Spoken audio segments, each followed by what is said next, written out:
মুখে ভগবানের নাম করতে করতে যাচ্ছে। পবনদেব আদেশ করো প্রভু, ইন্দ্রদেব আদেশ করো প্রভু, বরুণদেব আদেশ করো প্রভু। ডাক দিল ভগবান তিনজনকে। তিনজন মিলে উপস্থিত হয়ে বলল, বলো প্রভু কিসের জন্য আমাদের আদেশ, আদেশ করো, কি কাজ করতে হবে। শোনো, একটা ছোট্ট পরীক্ষা করতে হবে। পরীক্ষা? কি পরীক্ষা? বলে শোনো, পরীক্ষাটা হচ্ছে ওই যে দেখছো গোদাবরী জঙ্গলে, ওই জঙ্গলে আমার একজন ভক্ত দেখো আমার নাম করতে করতে যাচ্ছে। বলে হ্যাঁ প্রভু দেখতে পাচ্ছি, দেখতে তো পাচ্ছি যে নাম করতে করতে যাচ্ছে। এইবার করেছে কি, যখন নাম করতে করতে যাচ্ছে ভগবান করলো কি, ভগবান তিনজনকে আদেশ করলো, পবনদেব তুমি একটা কাজ করো, ওই গোদাবরী জঙ্গলে প্রচন্ড জোরে ঝড়ে বেগে চলো। আর এই যে ইন্দ্রদেব তুমিও চলে যাও, মোহর মোহর বজ্রপাত করবে। বরুণদেব ওই জঙ্গলটাকে কালো মেঘে তুমি ঘিরে ফেলো। আর তার মধ্যে ইন্দ্রদেব তুমি দধিচি মুনির অস্থি দ্বারা নির্মিত বজ্র নিক্ষেপ করে। তবে দেখো দেখো আমার ভক্তের অঙ্গে যেন আঘাত না করে, কারণ এটা পরীক্ষা, মৃত্যু নয়। চলে গেল তিনজন, শুরু হয়ে গেল দুর্যোগ, মোহর মোহর বজ্রপাত, জঙ্গলটা কালো মেঘে ঢেকে গেল। তার মধ্যে জোরে জোরে ঝড় হচ্ছে, আর তার মধ্যে ওই দুর্যোগ ভেদ করে মুখে নারায়ণের নাম করতে করতে অজামিল চলেছে নারায়ণ।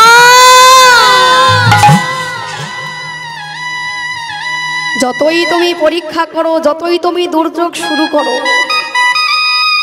একটা কথা আমি খুব ভালো করে জানি, যেখানে দুর্যোগ সেখানেই ভগবানকে পাওয়ার সুযোগ। রাধে রাধে। দুর্যোগ আর সুযোগ, দুর্যোগ কথাটা খুব ভয়ঙ্কর, কিন্তু সুযোগ কথাটা খুব মিষ্টি।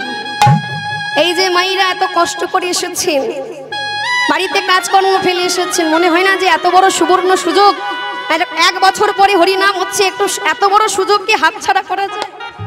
ছুটে এসেছে। তাই সুযোগ কথাটা খুব মিষ্টি, কিন্তু দুর্যোগ কথাটা খুব ভয়ঙ্কর। তবে ভাববেন, ভালো অবস্থায় সুস্থ অবস্থায় তো আমরা সবাই ভগবানের নাম করি, কিন্তু দুর্যোগের মধ্যে বিপদের মধ্যে আমরা কতজন ভগবানকে ডাকি? কতজন ডাকি? ভগবান পরীক্ষা করছে ভক্তকে। আর এই দুর্যোগের মধ্যে যদি কোনো ভক্ত ভগবানের নাম না ভুলে যায়, সেটাই হলো ভগবানকে পাওয়ার একমাত্র সুযোগ। রাধে। অজামিল বলে উঠল, নারায়ণ আমি জানি তুমি আমায় পরীক্ষা করছো, আমি তো ভালো করে জানি এই দুর্যোগের মধ্যে তোমাকে পাওয়ার সুযোগ। আমি থামবো না, আমি দাঁড়িয়ে থাকবো না, আমি ভয় পাবো না। পিতৃ সত্য পালনের জন্য আমি যাবই যাব। গভীর জঙ্গলের মধ্যে গিয়ে, গভীর অরণ্যের মধ্যে গিয়ে উঁচু একটা গাছে উঠেছে, আরোহণ করেছে। এইবার যে এই শুষ্ক কাষ্ঠ পাততে যাবে, পবনদেব এমন জোরে একটা দমকা হাওয়া দিয়েছে, মাটিতে লুটিয়ে পড়ল অজামিল। আর যেখানে পড়েছে না, নিচে কাটা বিছানো রয়েছে, কাটার শয্যা। মাটিতে যেই নিম্ন যখন আমি পতিত হয়েছে অজামিল, সর্বদেহে কাঁটা বিঁধে গিয়েছে, রক্ত ঝরঝর করে পড়ছে, অসহ্য যন্ত্রণা। কাঁদতে কাঁদতে বলে, নারায়ণ আমি তো জানি নারায়ণ, যে তোমায় ভালোবাসে, যে তোমায় নিত্য নিত্য সেবা দেয়, তাকে তুমি বেশি করে তো পরীক্ষা করো, পরীক্ষা। আমার দেহে যতক্ষণ প্রাণ আছে ততক্ষণ পর্যন্ত তোমার নাম আমি ভুলবো না, ততক্ষণ পর্যন্ত তোমার নাম আমি করেই যাব। উঠে দাঁড়ালো, উঠে দাঁড়িয়ে অজামিল পিতৃ সত্য পালনের জন্য আবার গাছে উঠলো। যেই পারতে যাবে আবার পড়ে যাই, কাটা বিধে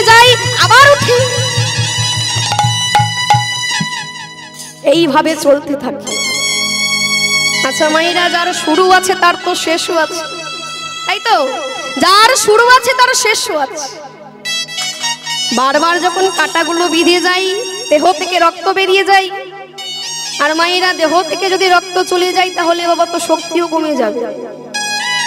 শেষবারের মতো আর উঠতে পারল না, মাটিতে অজ্ঞান হয়ে অচৈতন্য হয়ে পড়ে রইল। থেমে গেল, ঝড় বৃষ্টি দুর্যোগ সব কিছু থেমে গেল।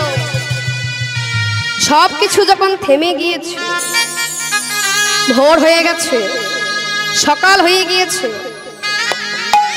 এর মধ্যে সকালে যখন হয়েছে, অজামিল এবার আস্তে আস্তে চোখ খুলেছে। আবছা আবছা চোখে দেখলো যে গায়ে এত কাঁটা বিঁধে ছিল, সেই কাঁটাগুলো নেই। গায়ে কাদা লেপা ছিল, সেই কাঁটাগুলো নেই। কে যেন সবকিছু পরিষ্কার করে, সবকিছু পরিষ্কার করে লতা পাতার প্রলেপ দিয়ে দিয়েছে, তবে দেহে ব্যথা আছে। এর মধ্যে একটা ঘটনা ঘটেছে, এর মধ্যে একটা ঘটনা ঘটেছে, সেটা পরে বলছি। চোখ খুলে দেখে কি জঙ্গলের মধ্যে আর নেই গো। কোথায় আছে? একটা পাতার কুটির, তৃণসজ্জায় শায়িত রয়েছে। চোখ খুলে আবছা আবছা চোখে দেখে ওই কুটিরের বাইরে কে যেন একজন দাঁড়িয়ে রয়েছে, তবে সে মানবী নয়, তবে আবার রাক্ষসীও নয়, কিন্তু একজন দাঁড়িয়ে আছে। কে সে? খড়গ হাতে, ললিত জিহ্বা, নরমুণ্ড তার ঝুলছে গলায়। কে? আবছা আবছা চোখে দেখে মা দাঁড়িয়ে আছে। মা? তাহলে মা এটাই কি তোর লীলা? মা যেই না ভালো করে মাকে দেখতে যাবে, এমন সময় একজন এসে গেল। এসেই বলল, ওগো ঠাকুর মশাই, ও ঠাকুর মশাই। বলি ঘুম ভেঙেছে ঠাকুর মশাই? বলি জ্ঞান ফিরেছে তোমার? এখন কেমন ভালো আছো? বলি কে তুমি? কে? বলি শোনো, তুমি আমাকে চিনবে না, চিনবেই বা কি করে? তুমি তোমায় চেনো না, তবে আমি তোমাকে খুব ভালো করে জানি, খুব ভালো করে চিনি। সেই ছোট্ট থেকে আমি তোমাকে দেখেছি, জানো? তুমি ওই গোদাবরী নদীতে তোমার বাবার সাথে স্নান করতে আসতে, আমি দূর থেকে দেখতাম, তোমাকে লক্ষ্য করতাম। তুমি হলে কুলীন ব্রাহ্মণের পুত্র। ঠাকুর, ঠাকুর তোমাকে আমি খুব ভালো করেছি।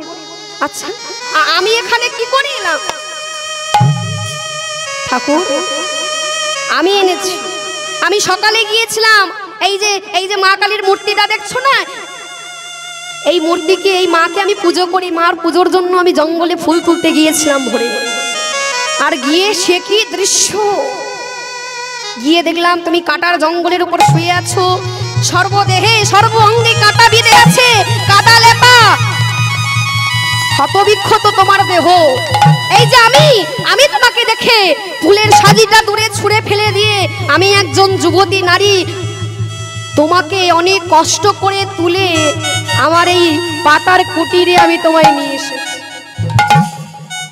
আমি নিয়ে এসে তোমার দেহ থেকে একটা একটা করে কাটা তুলে পরিষ্কার করে লতা পাতার প্রলেপ দিয়ে মায়ের কাছে বলেছিলাম, মা, মারে শোন মা, আমি তোকে বলছি, আমি তোকে এত ভালোবাসি, আমি তোর নিত্য সেবা দিই। এই ব্রাহ্মণের ছেলে যেন আমি এসে একটু পরে এসে যেন দেখে এই ব্রাহ্মণের ছেলের জ্ঞান ফিরে গিয়েছে, তার প্রাণ ফিরে এসেছে। মা আমার কথা রেখেছে। অজামিল বলে উঠল, আচ্ছা এত কথা যে তুমি বলছো, তোমার পরিচয়টা দিলে না তো? বলো না কে তুমি, বলো না কি কি তোমার পরিচয়, কে? বলো কে তুমি, বলো বলো বলো বলো কে, বলো বলো কে,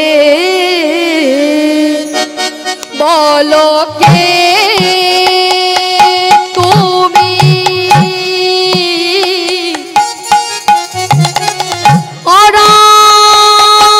অরামনি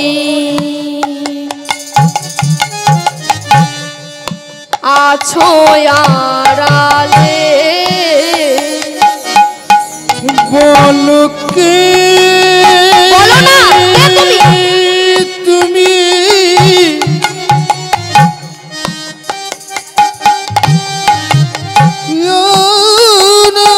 মনি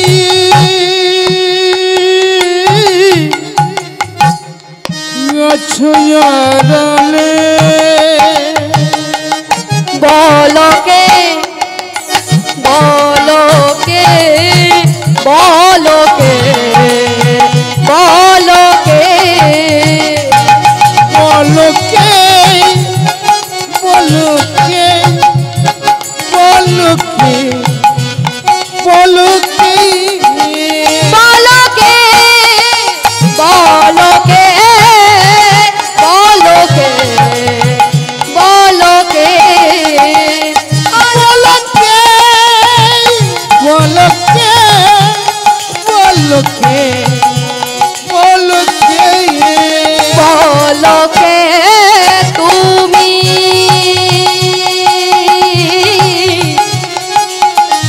ও রামনি আছো আড়ালে বলো কে তুমি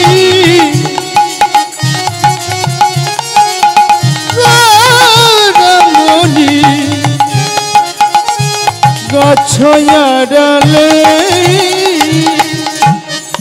তপ্ত কাঞ্চন বর্ণ হাসি কথা